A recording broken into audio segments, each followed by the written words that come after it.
Like there's so much like tension in her tiny little body. Like she feels spring loaded. You know what I mean? Like I feel that way around you too, but it's to fight you. Yes. She has the appearance of calm, but she's ready to go at any moment. Yeah, that is you actually. Yeah. You don't really appear calm though.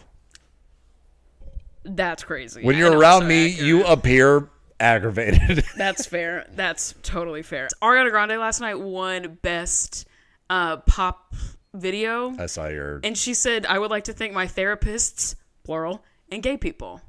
I love you. Good night. What else do you need? You need a good squad of mental health professionals and some gay people as like a super mega ultra pop star. I would agree. The decision, viewers and listeners at home, the decision is that Rachel and I are going to dress as Trixie and Katya. Guess who's who?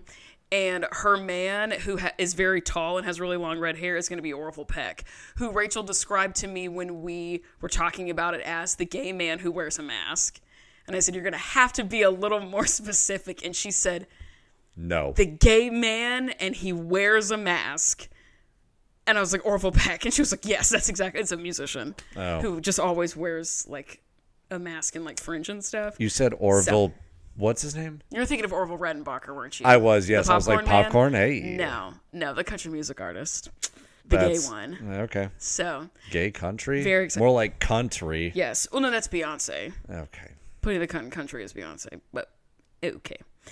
Are you, do you want me to do the theme song right now? Yeah. Okay.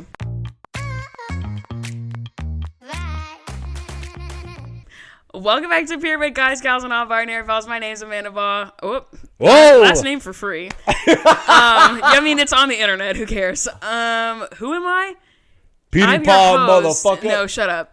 My name's Amanda, and I'm your host every single freaking week, except for the weeks that I'm not. We're so back, dude. And my name's Eli, the dipshit participation trophy of co-hosts. Slay. I don't think I say my name is. God, we're out of practice. No, you said, and I'm Eli. Yeah. That time I said my name is. What? My name is what? Enough. I'm going to unplug your microphone. I'll yell so I am heard through yours.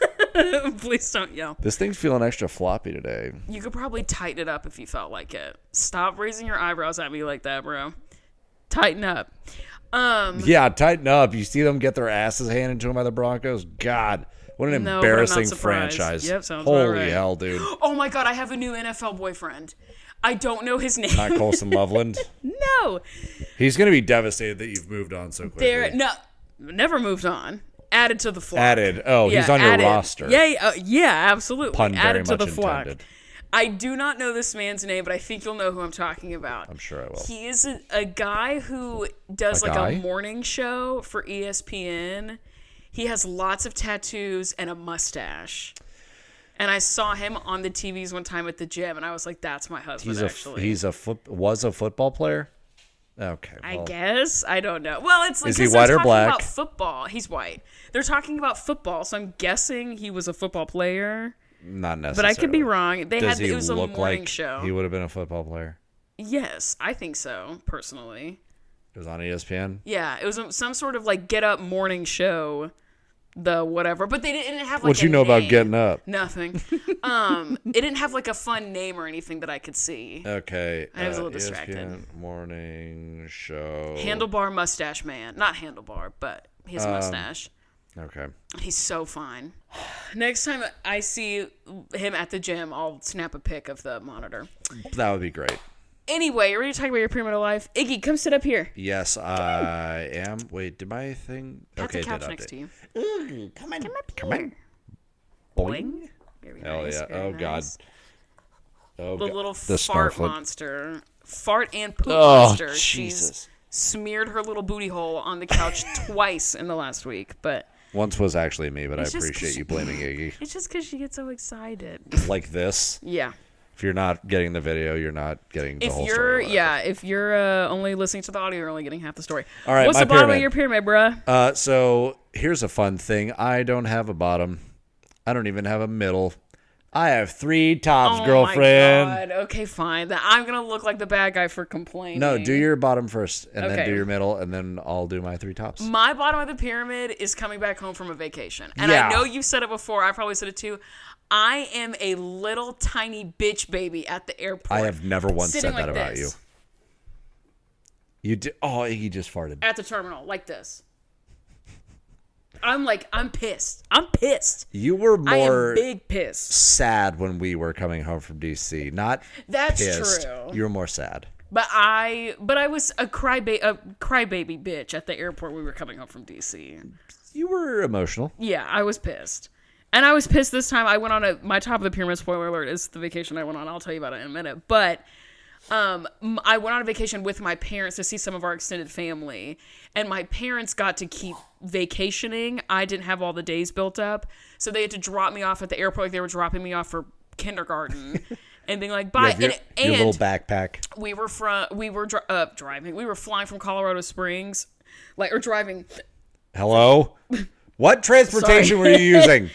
Driving to the airport, so both. Driving from Colorado Springs to the Denver airport. Freaky, by the way. Denver airport, freaky as hell. And It's just out in the middle of nowhere. and there's the horse statue. That's crazy. And so from Colorado Springs to the Denver airport's about an hour and a half. Silent. The whole way. Silent. And my dad, the introvert, broke the silence. My mom knew what was happening, I think. I was shutting down. I was getting, pissy about going home. Totes emotion. And I was like, I don't want to go back to my stupid little life. No, I'm just kidding. But I was like, I don't want to go home. And the drive, we pull up to the Denver airport, and my dad's like, it's been real quiet this car ride. And he was like, that's okay. He was like, it's okay to be quiet sometimes. And then got out of the car, handed me my suitcase, started crying. And he was like, why are you crying? And I was like, I just am sad. I don't want to go back home. I want to stay with you guys. My mom was like, you'll be fine. She's like, you're fine. You're a chin grown up. woman. Yeah, my mom is the tough love parent. And my dad started getting emotional. And he was like, I love you. And I was like, I love you too. Your mom's like, shut up, go away. My mom's like, come on, girl. You got a flight to catch. I'm like, actually, you're real for that. Yeah. That's the bottom of my pyramid. The middle of my pyramid is 2. I have 2. I thought it was the number 2. No. The first I'm going to say, and I don't want to talk about it. Are you ready? Am I allowed to talk about it? Maybe a little. Tomorrow, September 9th, at 9 a.m., begins the pre-sale for Atlanta Ariana Grande tickets. Okay. For next July. I am not the ticket friend. Austin is. Austin's going to try to get us tickets. I'm going to get in line on my phone, or get in the queue on my phone while he's also doing it, and we're going to see who has the better spot. And there's a really good chance that I'm not going to get tickets to go see arguably the most important artist of my entire life. And that's okay.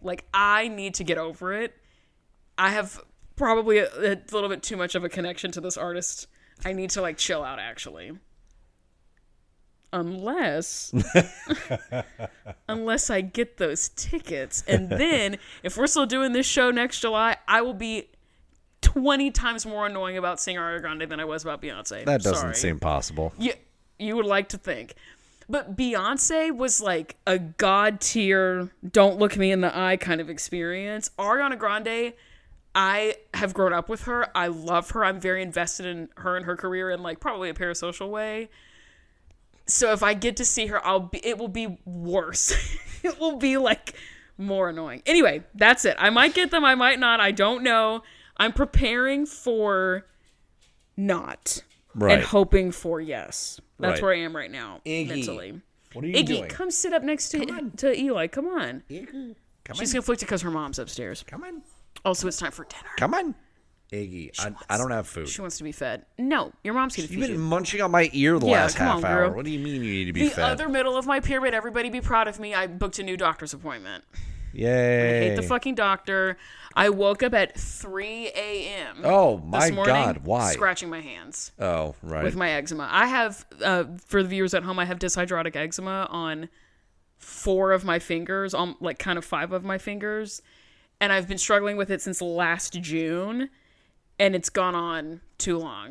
So I have this will be my 4th dermatologist appointment at a different place, but they specialize in eczema. And I'm going next Monday, so hopefully by the time you hear me again, I'll have Ariana Grande tickets and a cure for eczema. If you do this, do you have scrambled eczema? If you get sunburns, do you have fried eczema? So... If someone else steals one of them, do you have poached eczema? If you put little horns, put horns on, I want more. Deviled eczema. Yeah, you have deviled eczema. If you put horns on them, that's great. I'm so upset with myself because that's actually kind of funny. Yay! That's a little bit upsetting to me personally. You really like to keep me on my toes with what you find funny. We've talked about this before. I don't want you to come into this house and feel safe. I never have. I decided that's the vibe I want to perpetrate in my home. But yeah, hopefully we're going to get this shit sorted out because it's actually like really bad. Yeah, it is kind of crazy. It's bad. The finger that was already cracking, another one cracked this morning, started bleeding. I was like, okay, I've had enough of this actually. You have cracked eczema? Yes. So stupid. All right. Okay, what's the top of your pyramid? The 3 tops of my pyramid. That's so many. In no particular order. Good things for a cynic like you. Yeah. That's how you know they're great. All right, so all 3 of them real dumb. We'll start out with the dumbest though. So my neighbor's dog, she lives 2 doors down. My neighbor has this dog named Stormy. I'm gonna keep Googling this ESPN man. Okay. My neighbor has this dog named Stormy who, like, they have a glass, like a storm door, pun slightly intended. Sure. And Stormy will just stand at it and she gets like real worked up or whatever. But she just stands there and kind of like watches. And I'll take Otis out for a walk or I go out to my car or whatever. And she's like, we lock eyes and she like freezes. Right. Just staring at me. And then for our viewers, this won't translate to audio, but for our viewers, I'll lock eyes with her for a second and then go. Right. And do the thing where you're like, Hoo! Where you stand like a bear. Yeah, and she immediately will run away and grab a toy and come back with it in her mouth and then stand there again. And then I'll lock eyes with her and do it again. And she'll go and like shake the toy back and forth.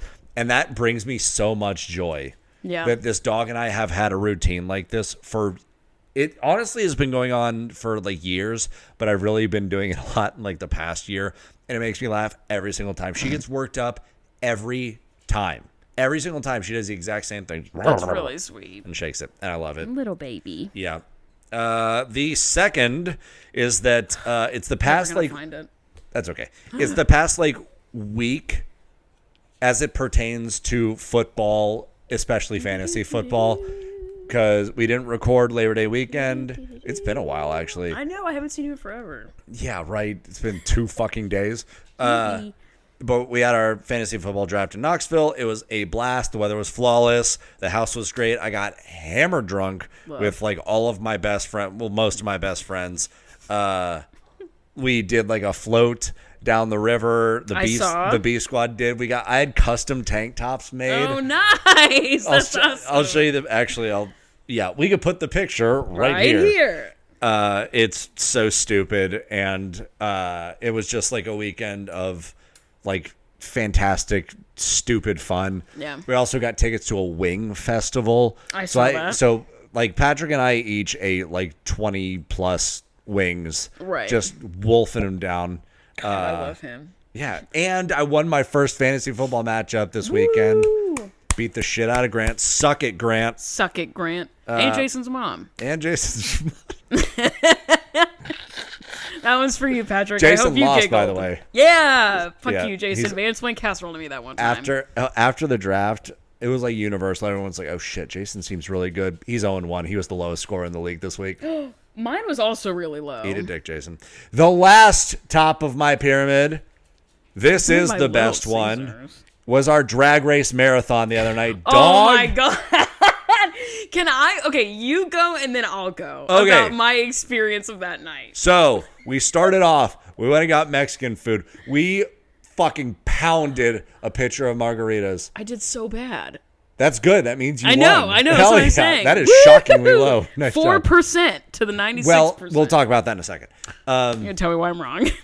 Well, there are rules that you may not be privy to. Okay. Anyway, So we went. Any fun. First of all, we went to the Mexican restaurant. We housed a pitcher of margaritas. That might have been the fastest we've taken one down. I felt like I was kind of slacking a little bit. Yeah, I drank more than you. I was about to say I was yapping at dinner. And I was drinking. I didn't ask Eli one question about his life. We're both doing what we do best. No, well, yeah.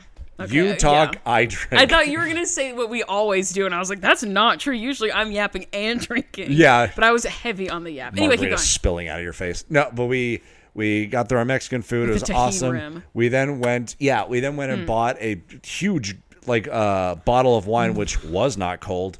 Or good. Brought it back to your house. Pounded a couple beers while we started watching Drag Race. Killed the entire bottle of. It was like one of those huge bottles of wine while continuing to watch Drag Race. We were up until like 3:30 in the morning. Had one of the biggest. It was All Stars season 3 for those who are initiated. And when it got to controversial was that? The third to last episode or whatever it was. Yeah. And the twist. Yeah, the twist. I'm going home. What the fuck was that, man? I my mouth fell open. Yeah, not good. Oh my God. But that was such a good time. And I said at the end of it, I was like, let's never do this again. I did not mean go for Mexican food, watch Drag Race, and get really drunk. I meant stay up until almost 4 a.m. doing that. Yeah. Okay. Let's just start at like 2 p.m. The lore about this also, because context is needed, I think. When Eli and I were first becoming friends in like 2019, this is a long time ago, maybe 2018. Was it before? I don't think it was that long ago. No, it after was the Pan-Hellenic. No. Was it after the Panorama? I thought it was after the Pan-Fried Mozzarella. No, because I was still living in Franklin. And I moved into it was my parents' before the house. pantomime, yeah. It was before the show. It was when it's when we were still in school. Which would actively attending classes, which would have been in 2019. Yeah. Yeah. So anyway. I was hanging out at Eli's house, and I knew in my heart of hearts that he would like the show American Vandal, which I talk about on this show. You guessed it, all the time. It's specifically the first season with Jimmy Tatro because he's funny as fuck. Yeah. Also one of my husbands, also on the roster. I knew he would like it, and so we watched like the first episode. And then we watched the second, because they're like 45-minute episodes. They're not super long. If you're a fan of true crime documentaries and things that are funny, you should watch American Vandal. Holy cow. It's hilarious. The first season specifically. Second season's good. First season's better. Yeah. And then he got hooked on it like I knew. And then we watched the third episode, and Eli was like, what if we just like watched... And the episodes are what? You kept checking in with me because you're like, do you want to watch another one? I was like, Amanda, we're watching the whole episode. I didn't know you like this then. Sure. So I was like, I don't understand why this man still wants to keep hanging. Now I would be like, I'll shoot you if you leave my house. But back then I was like, are you in my sure? house. Like, I know. I was like, what's happening? I'll shoot you if you make me leave your house. I was like, are you sure you don't want me to leave? Like, what the hell? And we watched the whole season that night. And so then... we like a couple weeks ago we were talking about American Vandaling a season of Drag Race, and I was like, yes. It should be All Stars 3 because of like that. This momentum and this gigantic twist and who wins. It was so obvious that it was going to come down to a final 2. Spoiler alert for All Stars season 3. We're just going to talk about it. Skip ahead like 60 seconds if you're not okay with spoilers. Okay. What Ben, dude, all right. I totally get it. I get it. Especially in hindsight, because Ben de la Creme is so... All right, for those who are wanting the spoiler, Ben de la Creme is destroying everyone in this. She's Jinx Monsoon, or she's Bianca Del Rio sailing through the competition. Yeah, she really is. She was one of the top 2, like RuPaul picks like the 2 best each week. Ben was one of the top 2 4 out of the 6 times and won multiple times. Yeah. Shangela also crushing it. Like it was those 2 and then a country mile and everyone else. And so Ben is just annihilating everyone. And the crux of this is that she, like whoever wins the lip sync for your legacy, eliminates one of the bottom 2 or 3. And so Ben was like, I don't like eliminating people. I'm doing great anymore. Yeah. And she's also like, I am doing awesome outside of this show. I want to like... I'm going to step aside for me because I've accomplished everything I want to accomplish. I'm doing great. I want to pave the way for one of these other queens to like step into like their rightful. Yeah, she's like, I feel like a winner. But it didn't come across as like condescending or the only way anyone else is winning is if I get out of the way. Being like, I'm just tired. I want to go home. It wasn't anything like that. It was very classy. and Rue was shocked, and everyone was shocked. Oh, it was so crazy. And then fucking at the end, sorry if you skipped ahead before, skip ahead again. And then Shangela, like, it comes down to like all the eliminated queens get to pick the final two, and they didn't pick Shangela, who was the best one. Yeah. She was the best one. Insane. I think all of the girls picked Trixie because she hadn't won any competition or like challenges. So they all thought that it would be like the throwaway vote of like, I don't know who to pick. How can I pick? Oh, I'll pick Trixie. She hasn't won anything. No one else is going to vote for her. And then like most or all of them. It was so dumb. That part Ben leaving, I was really shocked, but it made sense. Yeah. Shangela you told me when that happened, it was like 2 a.m. and he was like, I have to walk that one off. He was like, give me 1 second. Yeah. Sorry. I was like really upset about it. And then Shangela not getting chosen was an actual travesty. Yeah. She should have a crown to her name. That's crazy. Agree. I also think RuPaul retroactively claims people who are famous. Because like Trixie was already getting really famous. Did All Stars. Oh, she's a winner. Oh, she's a winner of Drag Race. Jinx Monsoon, same way. She just won her 4th time being on Drag Race. And she was starting to get successful outside of the show. So it's like, oh, come back for another All-Star season. Oh, she's a winner. You know, so now anytime she gets successful or any more clout, it's like, oh, she won RuPaul's Drag Race. That's very Abby Lee Miller. Yeah, it's not good. I've never claimed RuPaul to be a good person or have good fashion. I think RuPaul's a great example of money can't buy taste, personally. Well, you know. Please don't tweet my address. My experience of... Oh, do you want to say anything else nice about hanging out with me or no? No, it was awesome, dude. Okay. My experience of that night was like very similar, but what really made me giggle was the next day Austin was here and I was like doing the dishes because when you left it was like 4 a.m. It was like 3:30. I think I was in bed by 4. Yeah. And so I'm just scooping up like all of this, like the food and the dishes. I just like set them on the island in the kitchen and just went to bed.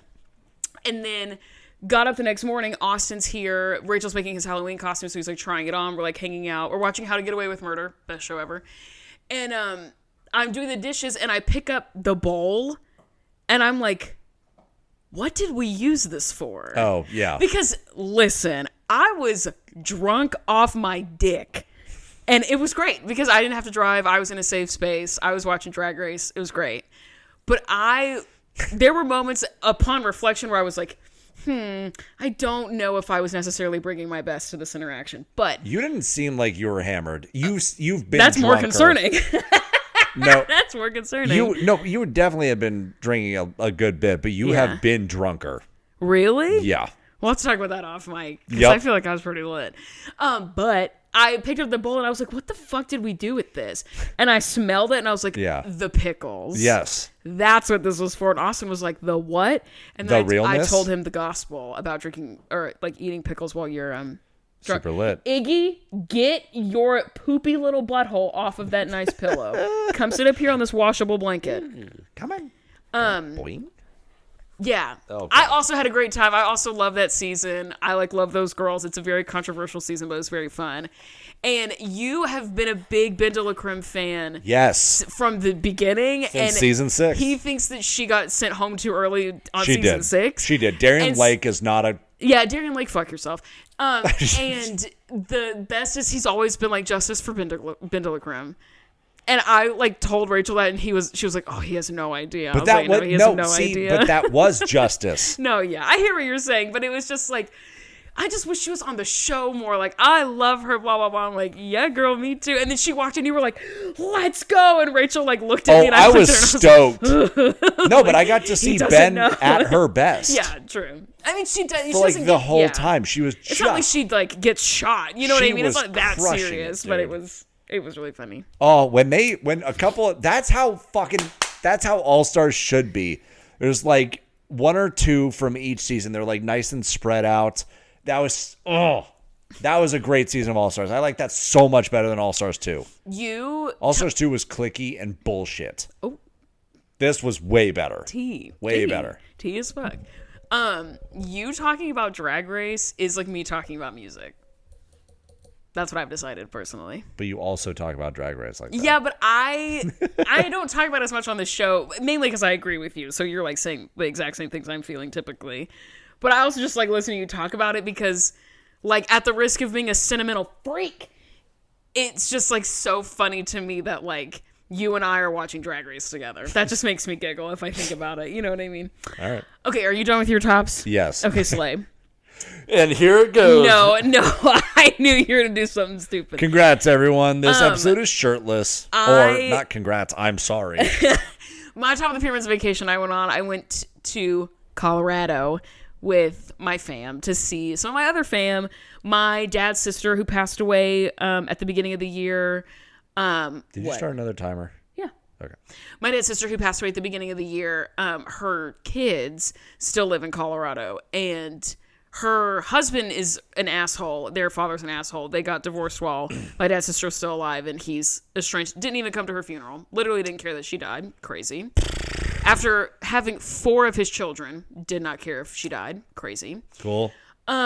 Anyway, that's like too much family business, but it is true. And it was just cool. Like, I posted on my Instagram story that, like, it's a good feeling to know that, like, time lost is not love lost. Yeah. And, like, just because I haven't spent a lot of time with these people because we've grown up on the opposite sides of the country doesn't mean that we don't have something in common or that we can't get along. Yep. Or for me, and I know this is not everyone's position, and I'm not saying that this is prescriptive, like what everybody should do, because I don't think that's true. For me and the family that I am lucky enough to be in, my family is my family.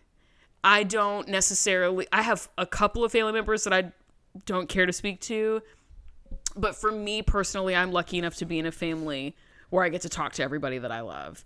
And I'm not saying everybody should. That's not what I'm saying. I'm not taking away from anybody's experience, but for me, it was cool to be like, you and I share DNA. You and I have something biologically in common. We should try to get to know each other. And they live in Colorado. They're very liberal. They're very cool. I think 2 of them are gay. It's great. Just like if you take in like all the factors in terms of like poverty levels in education, but then also like how left or right a state is versus how beautiful it is, how diverse it is, how many things there are to do. How accessible it is. Yeah, there's just stuff right there to do. Colorado might be the best one. Yeah, Colorado's it genuinely sick. might be the best one. I love it. It has deserts and snow-capped mountains. Yeah, it was lit. And everything in between. Dude, Colorado's such a great state, man. Also, like, at the risk of sounding kind of freaky. Oh. You've never sounded freaky on this podcast before. Freaky in a different way. Freaky in like I was going to say like in an annoying way, but that's not different than anything else. How is this night different from all other nights? I like one of the songs. You're fine. You have to stop being so annoying. I'm trying to talk about my feelings. It's right there. Your ball is right there. She's fine. One of the songs that played during my dad's sister's like celebration of life is a song called Shower the People by James Taylor, and the refrain is shower the people you love with love and show them the way that you feel. Dope. And it's like so sweet because it's like the idea is like it's never too late to tell somebody that you love them. Like you don't have to wait around to like wait for the right, like just tell people that you love them. You don't have to like reserve that for anything. You can just tell people that. Yeah. And it's not a super popular song today. It's a James Taylor song. James Taylor's really famous, but like it's not Fire and Rain. You know what I mean? It's not the song that he did for the Cars movie. It's like it's like not a deep cut, but it's not a super not deep cut. Anyway, and everywhere that we went, that song played. It was weird. I have a playlist on my phone of music that I played for during my parents' 60th birthday party. It is a 4.5 hour playlist. I would put it on shuffle every time. Nice. We went like out to dinner at an Italian restaurant playing. That's in crazy. A bookstore playing. Hey, what? Like, what? I don't know. That's crazy. So anyway, it was a great time. I love my fucking family, dude. They're like, hell yeah. My family's the shit. And my family that I am not super close to is the shit. Their chosen family is also very sweet. We got to hang out with one of my cousin's girlfriends, and then their like gay best friend, and like that was really fun too. Like chosen family, it was great. It was a great time. I love that. Okay, are you ready to lock in? I've been locked in, dog. Not true. Are you ready to talk about the content of this episode? You bet your bottom dollar I am. Oh my god, time to get freaky. This is season 5. You're not even listening. I'm getting my notes. You didn't even hear what I said. Out of habit, am getting my notes Yeah, open. you didn't watch the episode, and I girl. don't need them. Also, I said time to get freaky, and you didn't, like, wiggle your eyebrows or anything. That's so annoying. Whatever. Corny as fuck. I hate you. Get out. Anyway. This is season 5, episode 12. Holy shit. It's called, you're going to love this. It's called Nia's Last Chance. Are they going to and kill I have her? in my notes, wow, awesome, great title. Oh, no. We're going to cover Honestly, I hope Nia leaves just because she deserves better. Period. We're going to talk about some emails. One of them I got because I'm going to hold on to it because it's about future episodes. One of them is from Tony, and it's context of this episode. I'm going to save it for when it comes up in the real episode. So I'm going to get to you. Do we have another fun email to get to? We have some tea. This is some tea in an email, a tea mail, if you will. There's no subject in the subject line, but it's from a listener who I don't know if I can say their name, so I'm not gonna. But this person says, "Hello, Amanda, and the human dad joke that you have as a co-host. Get wrecked." I have some information about. That's nice. I have some information about the candy apples drama with Lucas and his mom. Lucas. Was he the one that said fuck and didn't get in Yes. trouble? Okay. Yeah. Lucas's mom allegedly bullied the Morales twins, who are also on that team. Wait, Miles Morales? No. There was an incident, presumably in season 4, where the team was split into 2 different vehicles to drive to the competition. Lucas's mom was talking shit about Gino's mom and was calling Gino's mom a very nasty phrase. And she allegedly asked Mackenzie Morales, the girl twin, to repeat the phrase while she filmed it on her phone. That's insane. She said no multiple times, but Lucas's mom kept pushing her until she finally gave in. Her mom was not there to step in. The ALDC held an open call audition sometime after this, and the Morales kids auditioned to be on Abby's team. And Bridget found out about this, and she sent the video of Mackenzie to Melissa, who then showed it to Abby. And Abby kicked them out of the audition, saying, "No child with a mouth like this will be on my team," and embarrassed them in front of hundreds of people. There was another time where they were confronted at a competition where Abby then confronted Mackenzie and screamed in her face that she would, quote, "tell the whole world what a horrible little girl you are." There were other instances, but those are the main ones. Lucas has now, years later, apologized to the other kid, Gavin, about calling him fucking stupid in an Instagram post, but who knows if it was sincere. Holy shit. Yeah, girl. Who is this woman? Can we light her on fire? No, literally. And her child. Yeah, who's now a fuck grown that adult. kid. Yeah, I mean, like, come on. Like, Holy you're raising a brat. shit. You're raising a spoiled, rotten, like, Well, it's demon 'cause egg of a you child. are Right, that. exactly. Because that's how you're just raising a them. horrible, horrible person. Yeah. Definitely voted for Trump. 100p. Not even a question. For sure did that. No one's ever abbreviated. I know. I just wanted to do it question. because I knew it'd make you giggle. A quest. A question. It'd be worse if you were like a chun. We have an email, like a wellness check, kind of from Bestie of the Pod, Alyssa, who's What's up, just Alyssa? like, "Hey, girls," and she's like talking about school and stuff. She's taking 19 credits this semester. Jesus, dude. Which is like fucking crazy. She says, "I'm an elementary ed major. Good for you. And I recently discovered that my passion within that is becoming an accommodations counselor." So she's like locking doing in the thing. for real. Yeah. Doing the hard and good Hell work. yeah, like Alyssa. kind of nuts, actually. Good night indeed. No, literally. Oh my God, did you hear that? She just farted She just audibly. That was like a dad. It was like, Don't come over here. Iggy, no. No. She's crop dusting the entire Oh living my room. God. The other day I said Iggy's farts sometimes are so stinky they make my ears ring.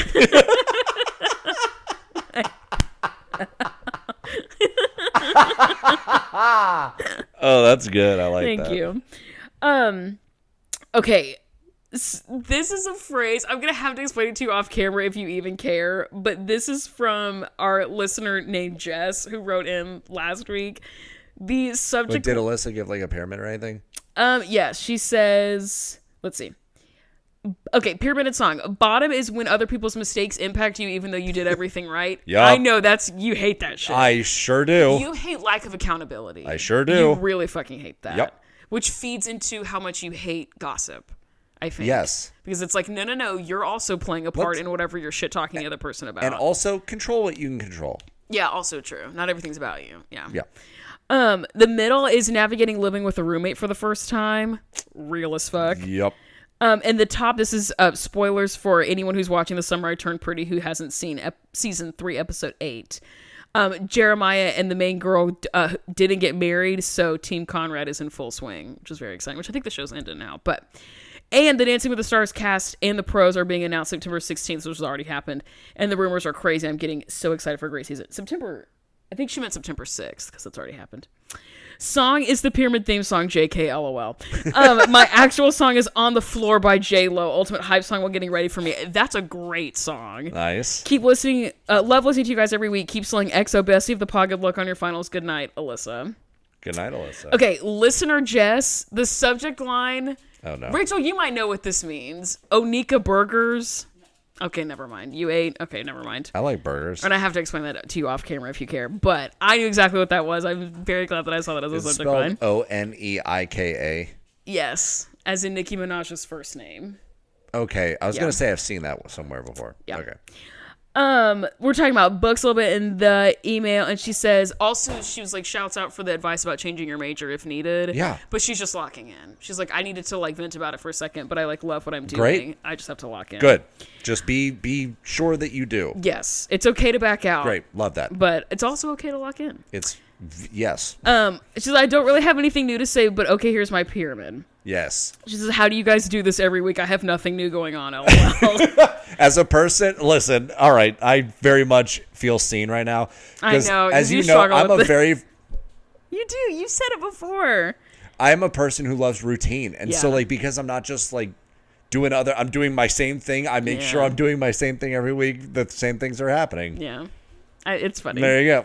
Anyway, go ahead. The bottom is that it's becoming winter. She said September, and I'm so emo about it. I live in New York City, and it gets so cold and sad. I'm not built for the cold. It's literally miserable here. And living in a walkable city is awesome until it's 20 degrees and windy, and you have Raynaud syndrome. What is that?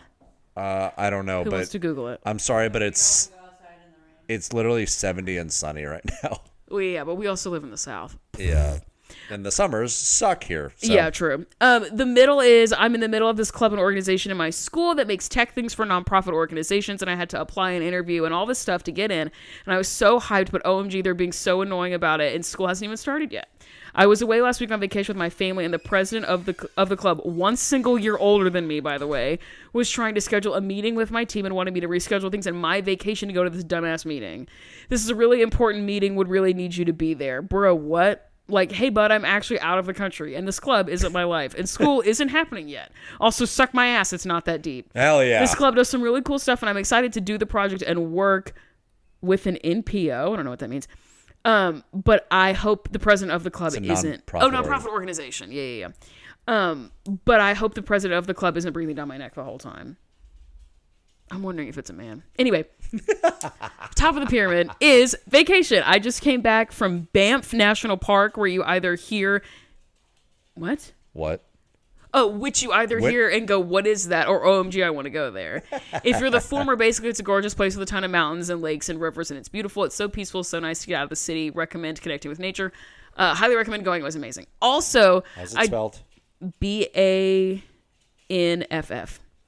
Also, I just recently learned my sister saw Kendall at a random shitty bar my sister works at on the Jersey Shore, and my sister gave her a nasty look. Yes, good. She says, okay, cool, that's it. Also, it's in Canada. Holy shit. Stay super freaky, have great vagina, I love ya, is a Nicki Minaj quote after closing the VMAs. And girl, you want to know some fuckery? I knew that. I don't know why I didn't connect the dots. I have definitely seen... Yeah, girl. Yeah. Doesn't even look real. Eli's shocked at pictures of nature. I knew the Stay Super Freaky, Have Great Vagina, I Love You was Nicki Minaj. I'm so embarrassed that I did not put... It's like, honestly, the time that I was like, next week we meet Maddie B, and I started singing Jacob Sartorius' song, dead ass keeps me up at night. It's so embarrassing. And I feel the same way about Miss Onika Burgers. But I do love the literary breakdown you attempted to complete on this quote of what have great vagina means. I believe it's for the girls and saying yes, vagina, slay. Now with added context, good night, everyone. Stay super freaky. Have great vagina. I love you. That's awesome. I love that. Okay. Oh, great. A picture of Eli in a tank top. Very slay. That was the thing I was talking about earlier. Look at the actual. You just sent this to me. I was like, it's the mat. Why wouldn't just do that? I know. Jesus. That's why I was like, why did you do this? Beef Squad at 2025. Imagine golfing. That's awesome. Very slay. Okay. Now, a couple of comments that we got just to mention. The dress code. I was like, they're all like color coordinating, like what's going on. Yeah. Apparently, they had dress code for some of the pyramids enforced by Abby. Oh, okay. Whatever. There was a girl in our comments who is similarly my age who also watches the Sterniolo triplets. Thank you so much for that visibility because it does make me feel some type of way that I love their content. Did you say the sturdy yellow triplets? Sterniolo. Oh. That's their last name. I thought you said the sturdy yellow triplets. No, Sterniolo. Also, somebody said that they recommended their song of the week was Gnarly by Cat's Eye. I'm not joking. I've never been playing. I've never joked. I've never joked one day in my life. That's true. I need someone to find out a way to take that song and the feeling it gives me and turn it into an IV drip so I can inject it in my veins. I can't explain the science behind it. When I listen to that song in the gym, I lift heavier. It's like, it's serious. I got a couple like that. It is serious. That song is so puss. I love that song. So puss. Okay, now are you ready to talk about the concept episode? We've been talking for like 4 hours. Yeah, you bet your bottom dollar I am. Okay, slay. Let's fucking go, dude. We're so back. Okay, season 5, episode 12, Nia's last chance. Nia's last, chance to live, I guess. Yeah. Previously on. We beat the Candy Apples last week. And also JoJo had a solo. It was like a whole thing. The Maddie B drama, house divided. The moms don't know who's got who's back. Holly's like, none of you bitches even like me. All that kind of shit. Jess totally does. Girl. Don't just let me believe this for a second. Girl, I have so much shit to talk. Pull a Ben de la Creme and just let me. I'm going home. No, not like that. Just leave. I make you leave. I'm staying home. Yeah. Goodbye. Okay, in Pittsburgh. Oh, that was a spoiler. I hope nobody gets mad. Whoops, sorry. In Pittsburgh this week, we're in the den. Also, that show came out like 12 years ago. Fuck yourself. In the den, the moms are talking about how the pyramid's going to be great because they won, right? You'd think. They're like, oh, well, we won, so Abby's probably not going to yell at us, right? Wrong. Wrong. Holly in her talking head is like, I feel really disconnected from my girl squad. I feel like the baddies are rejecting me and they don't have my back anymore, and it makes me feel some type of way. Yeah, Christy was the one who would have had her back the most, and she's so true. Not long for this world. Oh, Christy, come home. The kids miss you. Yeah, seriously. JoJo says that she's like, I knew Kathy was crazy, but she exceeded my expectations. Impressive. She says, I thought she was going to be heel. She was heel. It was very sweet. I really come around on JoJo, I gotta tell you. Oh, girl, she in this episode, you're gonna hate what happens to her. You're gonna hate this shit, girl. We're in the mirror room, all the girls, all the moms go into the mirror room. Abby is really pumped about beating the Candy Apples, and she's like, I guess our little I don't know, rivalry or whatever. She's pretending again like she doesn't know what a rivalry is. Or whatever got the message that we're just not in the same league. Jill is like, yup. From the side. Hey, Jill, shut up. Why? You don't need to. Jill, with peace and love, shut your mouth. Holly in her talking head is like. But, you know what, Jill? With, anger and hatred, shut your mouth. Shut your mouth, yeah. With violence and war. With hatred and vitriol, shut up. Yeah. Holly in her talking head says that there are, she's like, we do really good at this one thing. Obviously, we beat the Candy Apples because we're good at this one thing. Sure. But there's more than just lyrical to dance. And we need to be better at things that aren't just lyrical. We need to kind of expand our horizons. I would agree. And Holly tells Abby that she hopes that they get to do more stuff. All the girls are good at lyrical. Let's kind of move on. And Abby's like, that's funny. Nia's not good at it. Straight up says it. And Jill, in this moment, says, no, I think Holly's right. Don't worry, Holly will forget that instantaneously. Great. Don't worry, that counts for nothing. Counts for nothing.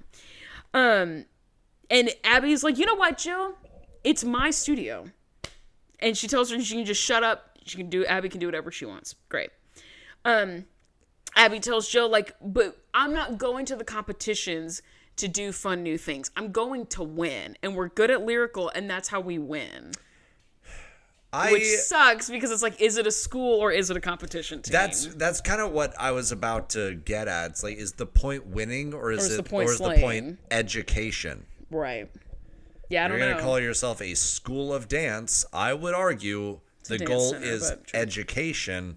And when you like succeed in that education, when your kids learn really well, then victories happen. Sure. The in goal her defense, shouldn't it is just a be dance company. So it's like the product is winning. I don't know, man. I don't know. Also, I hate to be an Abby apologist. I fully am not. You should apologize for being an apologist. I'm sorry. Abby tells the girls that they're going to move on. She says, your moms, I hate this visual. Your moms can sit over there and flap their gums. I don't care. We're moving on. Talking about flapping is crazy.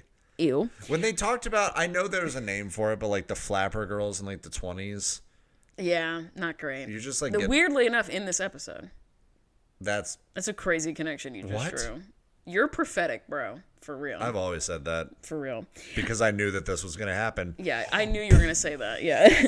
And she says, and I don't really care what your moms think. Hey, that's crazy. Just say in front of them is crazy, but whatever. And she's like, so I gave you bitches some homework. And the homework, you're going to hate this. Wait, the kids or the adults? Kids. Okay, Kids. Well, I wouldn't put it past her. She gave them homework. Okay. And it was on the front of a index card, basically, to write things that JoJo does well. No. Yep. And on the back of the card. No. Things that JoJo does poorly. Oh, God. Say her R's. So Abby Lee Miller has the girls come up one and bully her by one and read them out to JoJo. And straight up bully. Why is this happening? Abby here talking, it says that JoJo's a tough cookie, but she needs someone to like be after her. And she like needs this feedback. And if it's feedback from her peers, maybe it'll sink in. That's crazy. Also, she's saying maybe if I use bullying, but make it my way, it'll be better. All right. Like, that's crazy. As educators, we both know that a little bit of appropriate bullying is good. There is such thing as constructive bullying. Controversial. But the thing is, it is not meant to hurt or demean. Correct. Or like cause harm. But it is calling attention to something that should no longer be happening, maybe. Yes.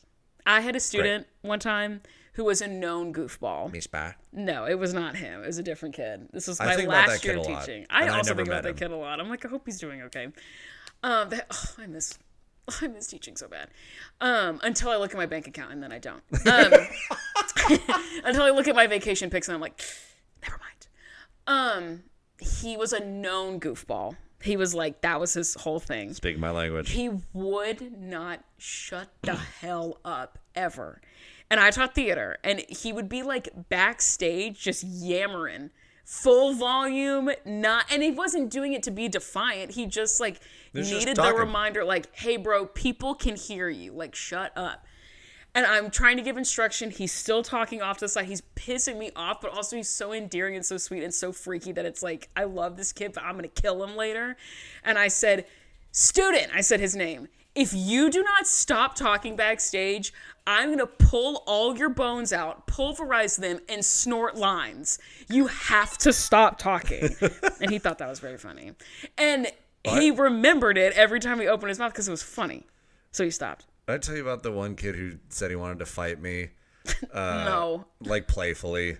Right. He's quite literally. I used to tell my kids, I'll meet you out in the bus loop. I don't care. Tiny little Jewish kid. 237, let's go. And he would always say, Eli, you and I are going to fight. That's how he talked. He's like, Eli, you and I are going to fight. I was like, first of all, his name is Max, and I adore this child. Right. But he always say, yeah, I'm going to fight. I'm like, Max, first of all. No. Like, he kept saying, I was like, okay, Max. And finally, I was like, no, for real, we're going to do it. I was like, listen here, squirt. That's you and me fighting. When I'm like, I'm going to fight you, and you're like, all right, sure. But then finally, he's like, no, for real, when are we going to fight? I was like, listen, I don't think you understand Let's go right now. Like, the sheer destruction that would befall you. Like, destruction is awesome. I was like, I will fold you in half. Yeah. Like and I'll put you in a locker, and I'll light that locker on fire. Yeah. And the look in his eyes was just like, oh my God. I was like, so? Enough. shut up. He was like, all right. Dude, and it was always with because I taught middle school, it was also like the young dude students who respond so well. It's not bullying, it's like playful banter. It's helping them find where their lane is. Yes, I would never have told that student, like, you are, a bad actor because you have no respect dumb. because you're talking. Ugly. Yeah, no. You're whatever. Like, hey, dude, not. I'm going to freak out if you don't shut up. I'm actually going to freak. You know what I mean? Yeah. So they're doing this, like, good stuff, bad stuff. They're not even making a compliment sandwich. They're just like, all the good stuff, all the bad stuff. Great. Mackenzie goes first. She reads out the bad stuff, and Abby is like, this is so creepy, hitting one of these, holding her shoulders. Yes. Oh, no. And, like, peering over her shoulder at the note card. Oh, God. Fucking freak city over here. And then every other subsequent child, That's she your doesn't, thumbnail she right doesn't, there. yeah, she doesn't hold them, but she's like peering down their shoulder, like she is like right behind them. It's so freaky. I don't like this. They're so close. And guess what JoJo's doing? Crying, obviously. Having a really hard time with this. All of the girls mentioned... Why, though? But see, the thing is that all the girls mentioned that she's a really hard worker, but that she's a little loud in public. So, like, it's the criticism is shared, but this is not the avenue to share it. Not even a little bit. Do you know what I mean? It's, like, kind of nuts. Oh, God. I really struggle sometimes with, like, the messaging to a girl child of, like, she's, like, too much, basically. Like, that messaging is tough to always be hearing. It's not, like, too loud or, like, sometimes you run down a hallway and you can injure yourself. It's not that. It's, they say, like, she like, acts crazy. Ugh. Or stuff like that that's, like, harmful messaging. You're just it didn't a affect lot. JoJo Siwa because she is who she is, but, like, it could have affected her. Or and it might have, and we just that's don't know why that. she is how she is now. It's Totally. like, oh, I'll show you too much. Totally. So this is where I like to interject. Dream guest on my podcast. Let's spice it up. One of my exes. This is where I like to insert the email from King Tony. He says, "What's up, Queen Girly, and what's his face?" His Majesty. Yeah, right. I have some. Did you hear what he said to you? What did he call you? What did he say? He said, "What's up, Queen Girly, and what's his face?" Damn it. I have some intel on the reason why JoJo was crying during the episode. Because she's getting fucking roasted by her friends. All right. So in this episode, and Amanda brings this up last week, we see JoJo crying during the infamous roasting of the illegally blonde. But she's not crying because of what the girls are saying. According to an episode of Abby's podcast, Leave It on the Dance Floor, Jess brings up the events of this episode and the roasting, and Jess says the reason why JoJo was crying, which we're going to get to in just a second, is because Abby gives JoJo an ALDC member's jacket after this, like, hazing, basically. She's like, JoJo, you did so well. Oh, you it's took like that an so initiation. Well. Here's a jacket. Oh. So she actually received her ALDC jacket from Abby to officially make her a member, not because of the roasting. So most likely things were edited to make it look like JoJo was crying because of what the girls said. All right, well done, editors. Which is crazy. Well done. Also, Tony's Pyramid of Life. Bottom of the pyramid is mosquitoes. Duh. Middle of the pyramid is my work schedule. I get off at 3:30, but I'm working until 4. So, like, hey team, what the fuck are we doing here?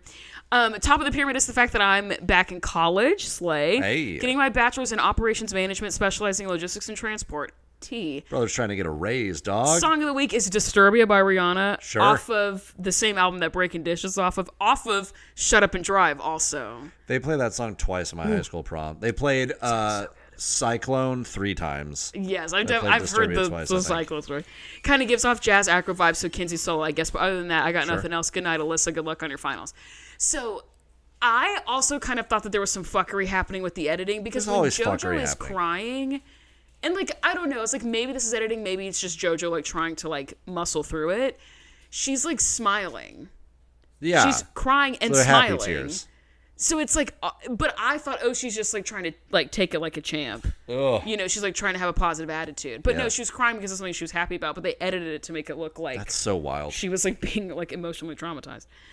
Par for the course. Yeah, true.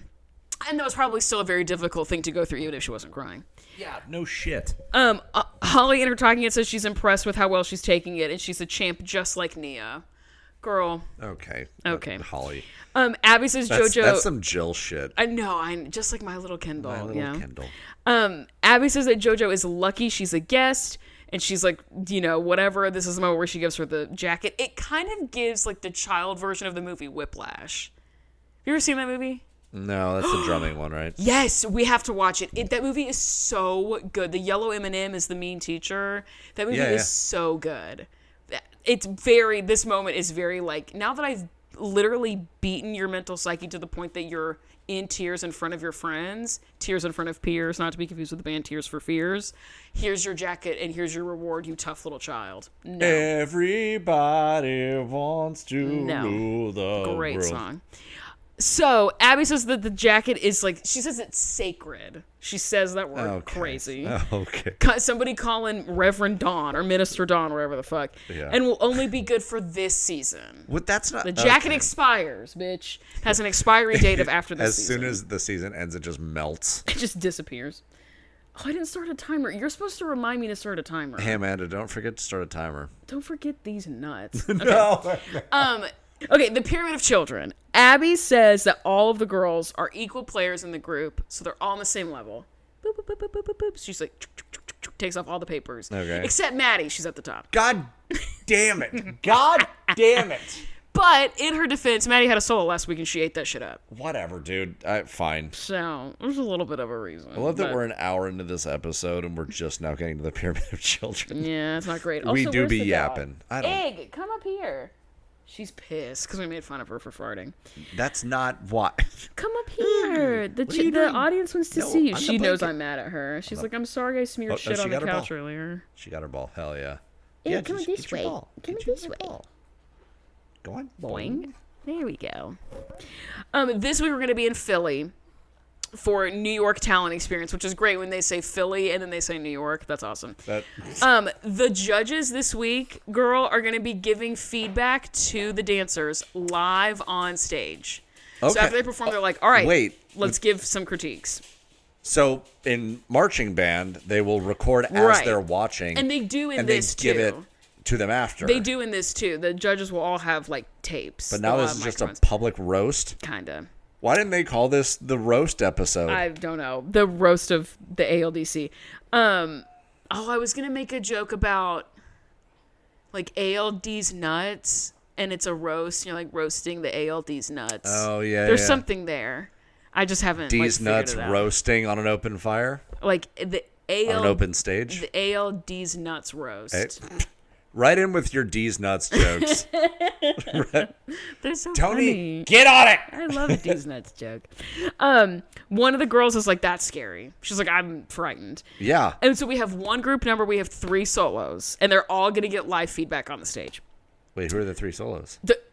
So I'm about to tell you. The group is a period musical theater piece that's called Decadent Darlings. Hate that. Why are they doing one about a menstrual cycle? I hate you. Man, I can't stand you. You said it's a period piece. How do I even restart being funny? You know what I mean? After solid gold's been dropped on you like that? No, I agree. after you've punctured the balloon of my funny, I don't know how to come back. Fart as it flies into the wind. And it smells like Iggy's farts. No. Could never smell that bad. So sweet. I love her. Abby, her talking, it says that they've been begging for not lyrical, so here's your fucking chance. I don't want to do lyrical. We need to do something that's not lyrical. Okay, well, now we're doing musical theater, which historically doesn't win. Remember, that's always the thing she whips out is like, I'll do musical theater. It's not going to win. Here are the solos. Maddie is doing a number called Mannequin. Why not Womanikin? There you go. Oh, I thought you were going to go for Maddykin. That's also good, yeah. No, it's not. That's why I thought you were going to say it. Melissa is thrilled. Duh. Kendall, it has a number that's going to have props. We don't get what the number is at this point, but Abby's like, it's going to have props. Kendall's okay, like, great. Okay, but what the fuck am I doing? Yeah. Huh? She said mad props. What do you mean? Like that. she looked at me and she went. She's trying. I liked it. Nia is doing a solo that's called The Color Purple. God, okay. Period. The Color Purple is an excellent musical and movie. Abby tells Nia if she doesn't place with this solo, there won't be any more solos for a long fucking time. That's what The Last Chance is. Right. That's what The Last Dance is. That's it. Have you watched The Last Dance? No. Okay, I'll still high five.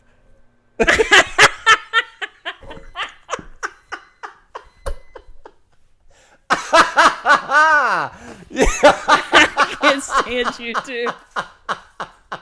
And I'm mad because you did what I also did. I'm like, fuck you, dude. That's my joke. That was and great. I went to high five, and right before our hands touched, we both flipped each other off, which is what I do to Eli all the time. Oh shit! And he falls that for was it, good. hook, line, and sinker every time. That was awesome. Oh. Okay, Holly. Sinker, barely know her. Sinker, barely know her. Holly. Harley. In her talking head, nervy for real. I mean, yeah. And the moms whoosh, upstairs to the Lido deck. We're talking about Jess and JoJo being on the team for real. They're like very excited. Welcome to the team, girl boss, whatever. Are the other moms excited? Yeah, they're like, yeah. You know, they're like excited in the way They it's do like, no, that. I love that for you. It's like, Yeah. Jill and her talking head says that the moms are pumped for the not lyrical numbers, the like group rehearsals happening. Abby calls down Jill. She's like, Jill, come here. And Jill brings in the trunk prop. It's like one of those big like suitcase, like vintage suitcase things. okay.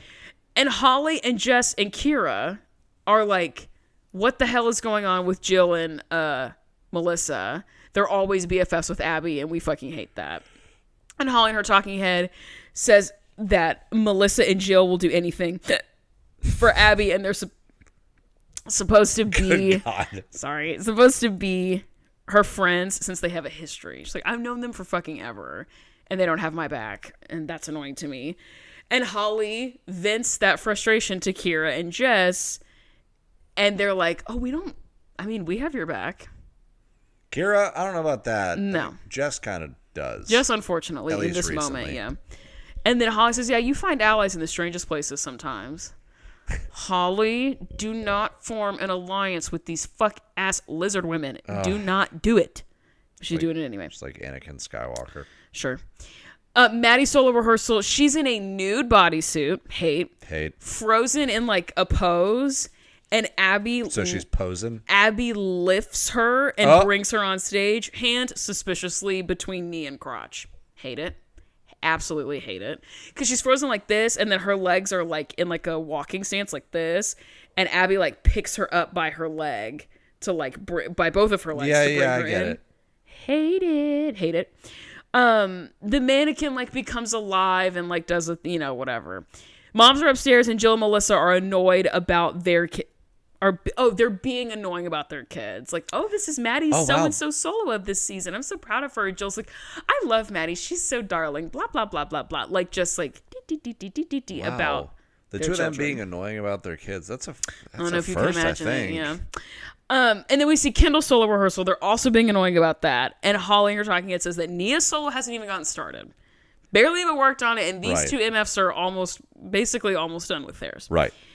And then we get some rehashing of the Maddie B drama and how the girls didn't back her up there. And like, here's my thing.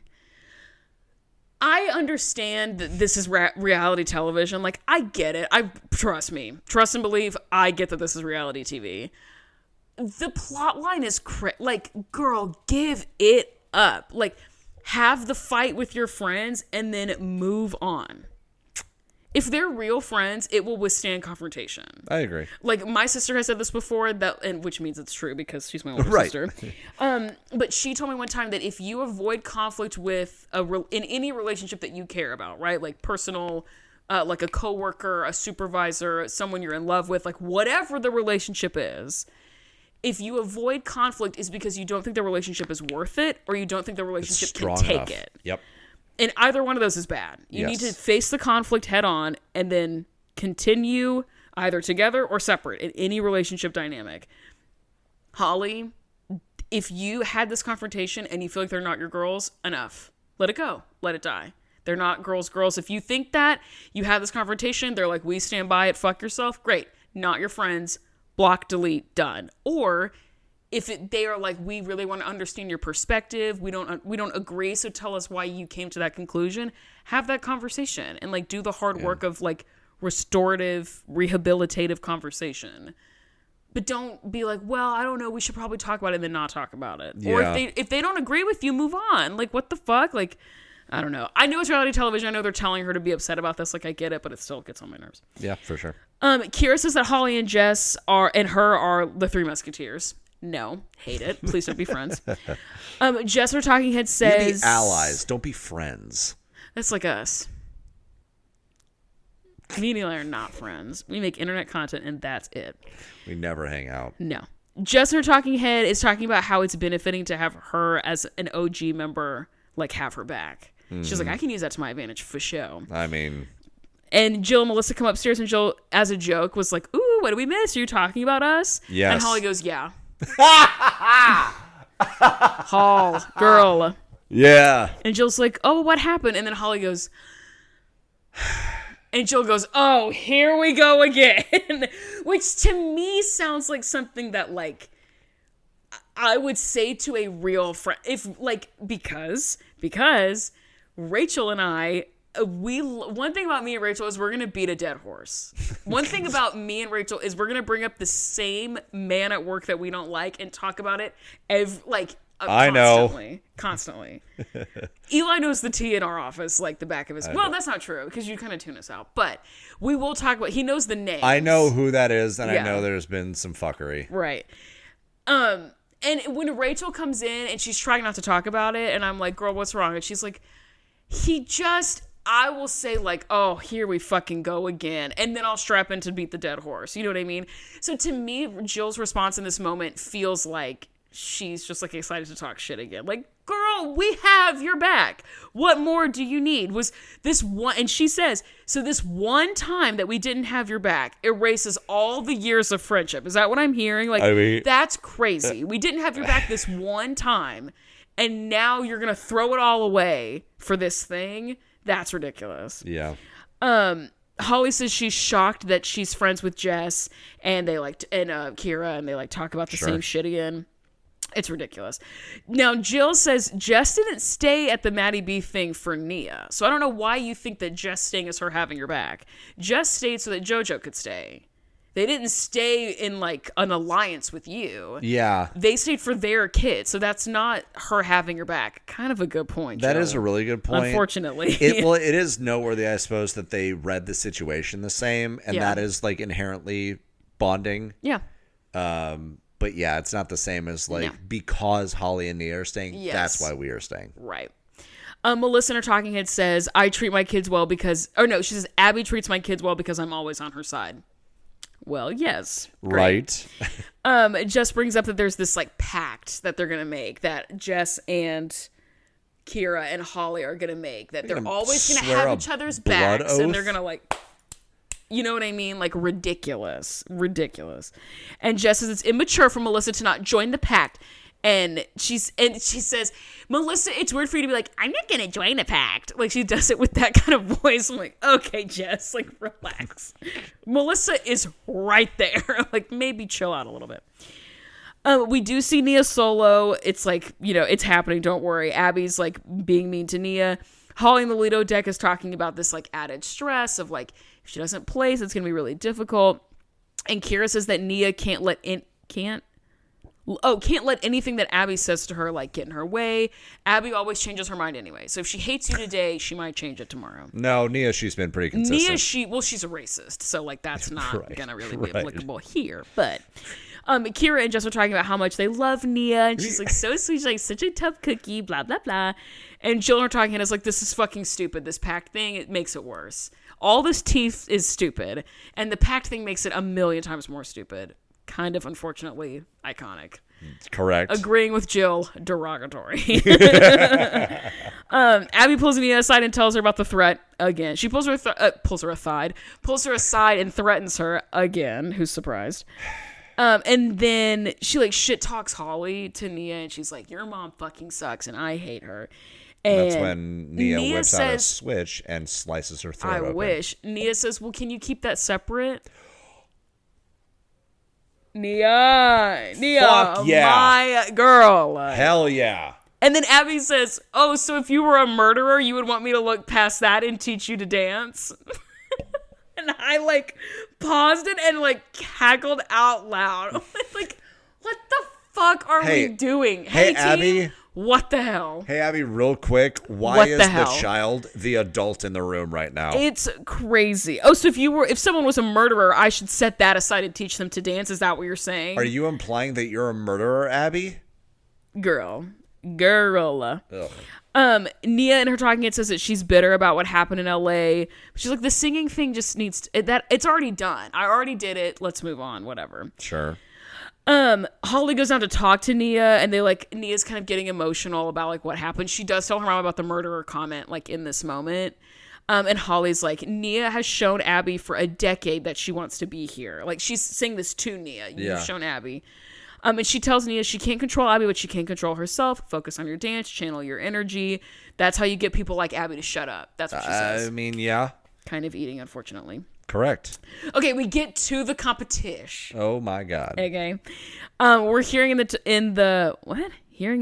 some talking head. Somebody's talking. It's probably Abby, and I blocked it out.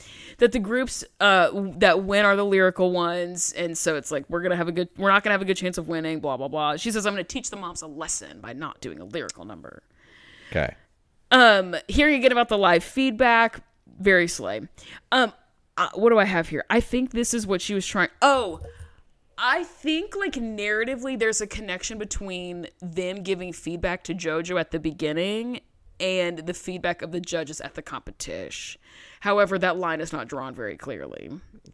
And I think it could have been. I still think it's a bad decision, but it could be a little bit more clearer. Sure.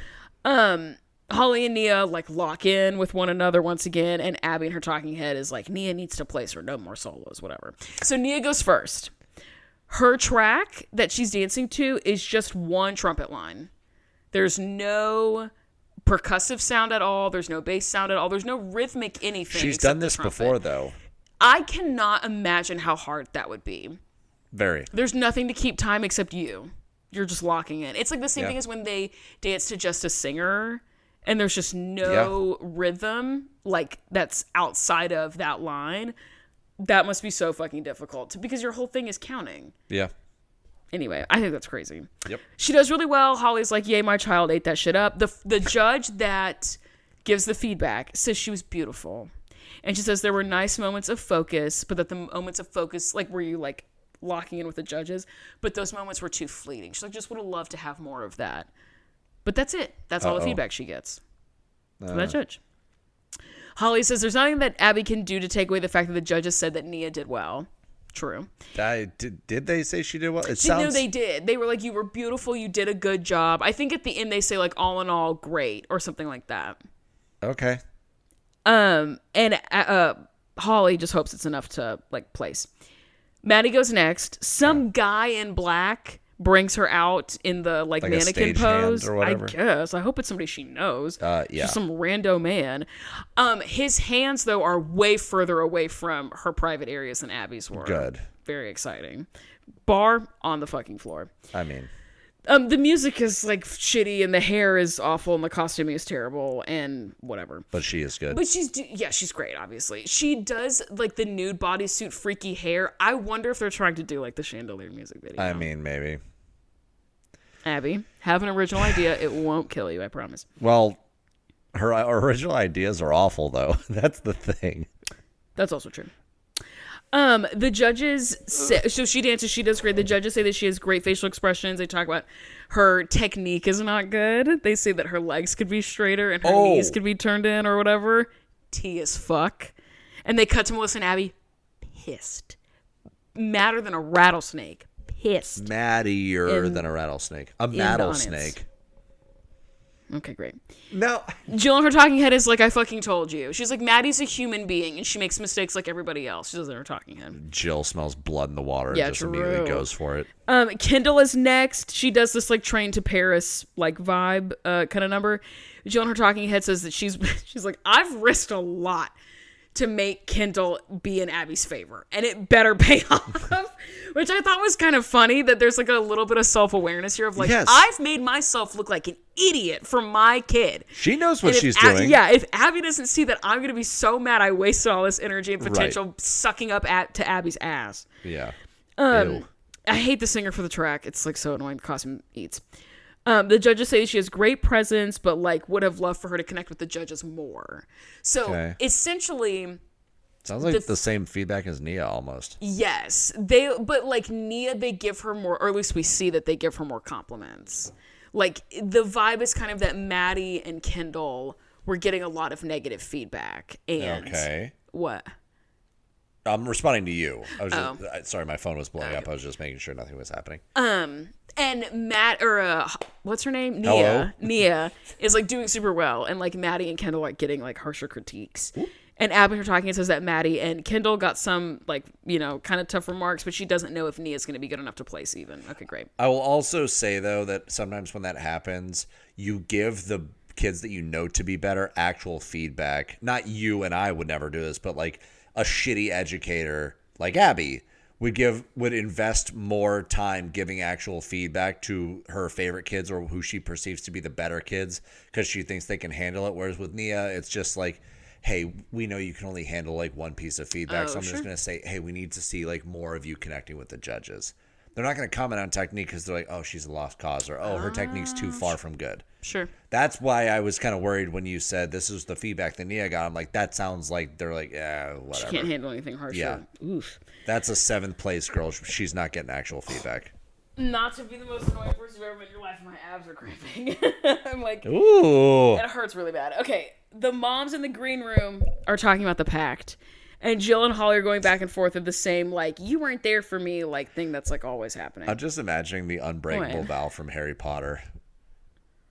When Snape makes the unbreakable vow with Narcissa Malfoy. Dude, who the fuck are you? Sorry. I've seen them because my older sister made me watch them. The part, is it the thing on their arm? Yeah, and they do this. Yeah. Bellatrix does a spell so that if Snape breaks the vow, he dies. Oh. That's the unbreakable vow. That's crazy. I didn't know that part. Yeah.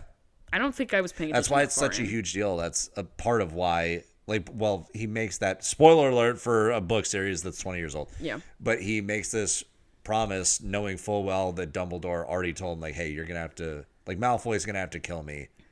But he's probably not going to be able to do it. And if he can't, you're going to have to. And so then Bellatrix is like, you need to make the unbreakable vow. And Snape's like, okay. Knowing he's like, Dumbledore told me that this might happen. Yeah, but he was in love with Harry Potter's mom, right? Lily or whatever? Yeah, back in the day. Trage. He's also a little bit of a creep. We don't need to go into it. Whatever.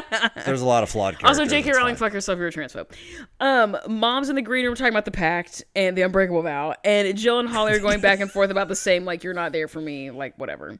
Jill says Holly is looking past all the times that they've had her back for this one time that they weren't. Good point.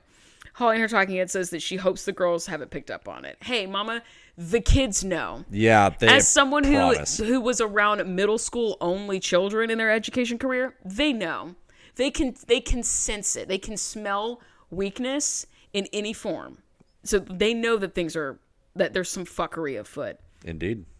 Getting ready for the group dance. The group dance is this 1920s Ziegfeld Follies like flapper thing. Mackenzie's in the front, and she has like some moments where she does stuff that's like by herself. Cool. Slay. I personally like the dance overall. I think it's executed well. Was it very flappy? Sure. The judges, and the judge who gets up to give the critiques is Rochelle the baddie from Flashdance, who's Abby's best friend. Let's go. Hey, why aren't we talking about that? Nobody says anything about it. You would think, because Abby was like, I know someone on Broadway. I know someone in Flashdance. Yeah, sure. Why aren't we talking about that? It's like how Jalen was in the Justin Bieber Somebody to Love VMA performance, and no one talks about that. What do you mean? Also, yes, I did listen to Swag Part 2. Don't even ask. I don't want to talk about it. Rochelle from Flashdance is like, you guys ate that shit up. Okay, we get to the awards. Awards. Solos go first. We start in 5th. Okay. That's not bad. Right. We get another reminder about the ultimatum. How if she doesn't win or if she doesn't place, she'll be taken out back and executed. Right. So, and as we're going, we get 5th place, we get 4th place, we get 3rd place, we get 2nd place. None of them so far have been ALDC girls. Oh, no. 1st place is Maddie.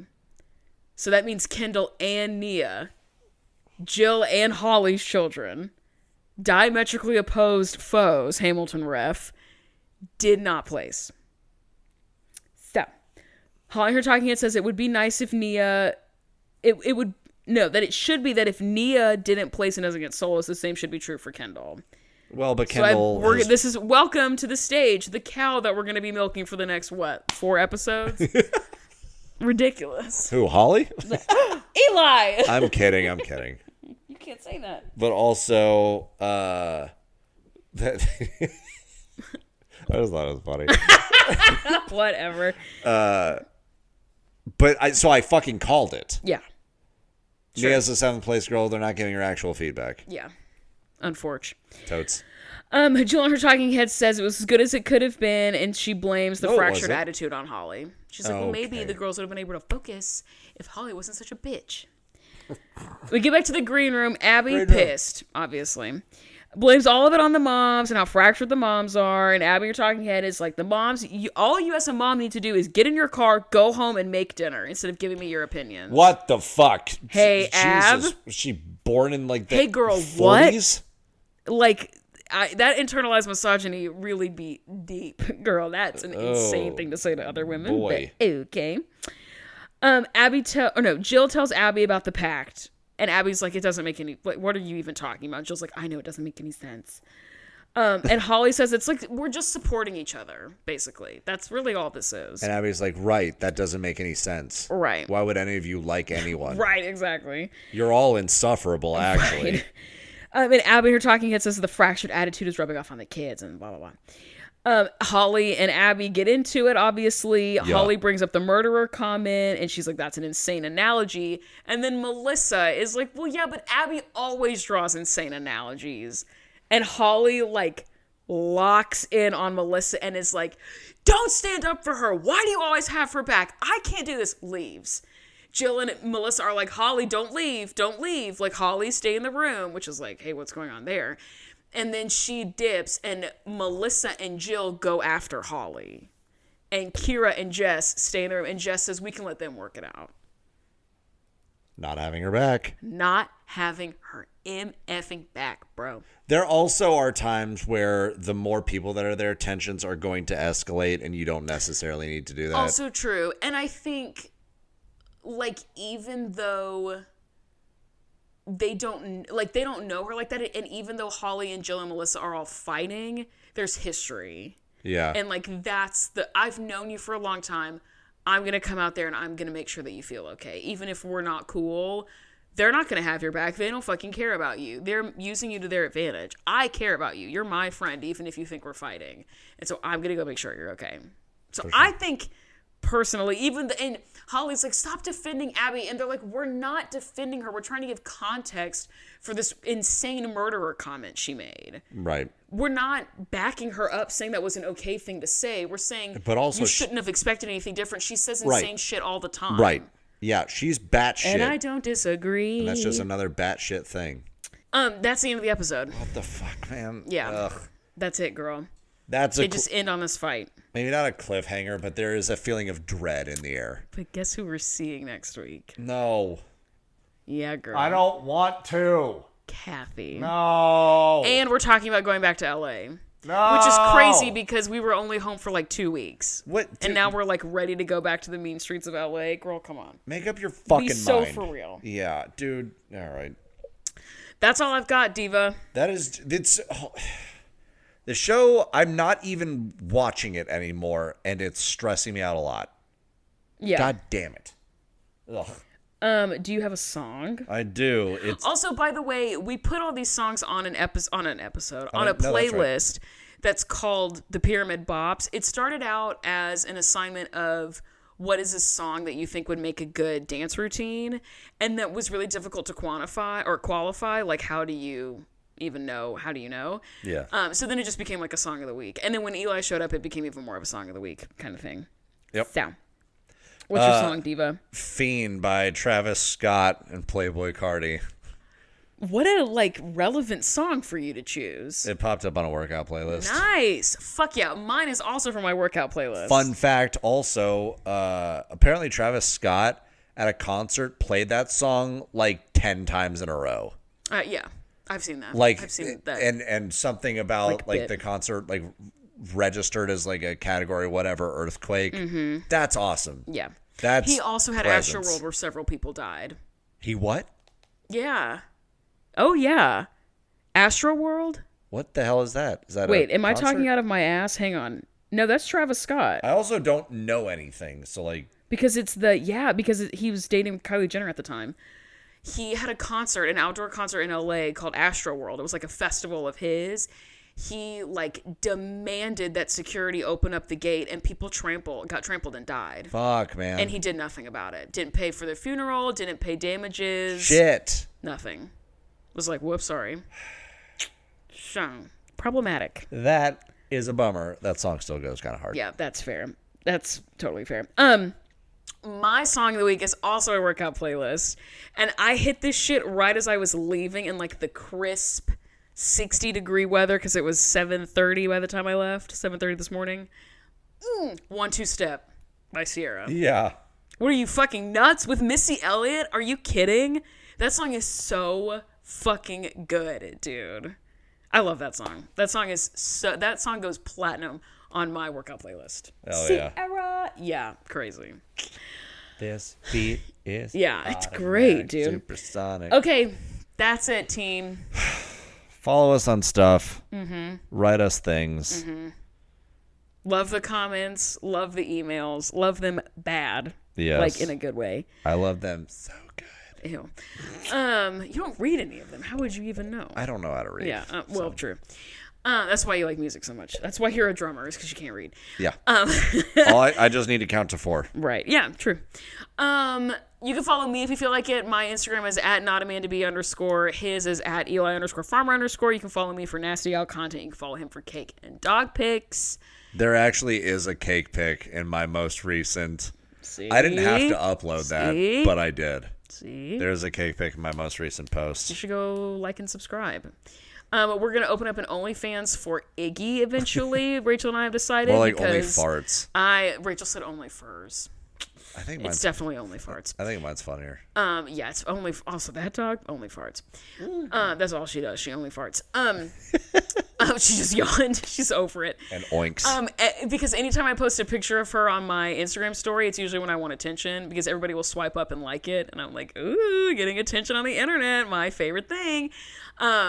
And then I just decided the other day we need to like charge for people to see pictures of Iggy. $5 a month, unlimited Iggy content. You get to tap in to that camera right over there and watch her live. Yeah. That's your $5 in month. your house. I'll share my Blue Rams code with you so you can watch the dog. She's so cute. Even when she smears her tiny little butthole all over the couch with her poop. She's still really cute. I know, look, she's embarrassed too. She knows. When she fucks up and she's like being freak nasty, she knows too. Oh, Wig, so nice. You can follow our Instagram is @thepyramid. Oh fuck, I forgot to post on Instagram today. @thepyramidpod. Email us thepyramidpodcast@gmail.com. Like and subscribe. iTunes, Spotify, YouTube. Send this podcast to a friend. Yeah! Send this podcast to someone you want to get freaky with. And be Yeah. like, listen to these two fucking freakos. Send this to the person with the best tits you know. You can't send it to me. Guys, come on. Not everybody can send it to me. That would I be want to laugh crazy. so fucking hard when I get like several DMs from our listeners They're sending sending me it to the you episode. for your tits. Yeah. I guess that's it. You guys right? couldn't handle my tits. True. I can barely handle your face. Thank you so much for listening. Goodbye. Goodbye!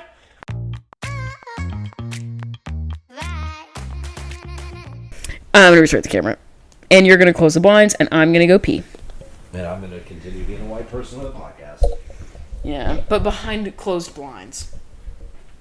Oh! Oh, what was that? You're not going to believe it. I got close to this thing. It shocked my nipple.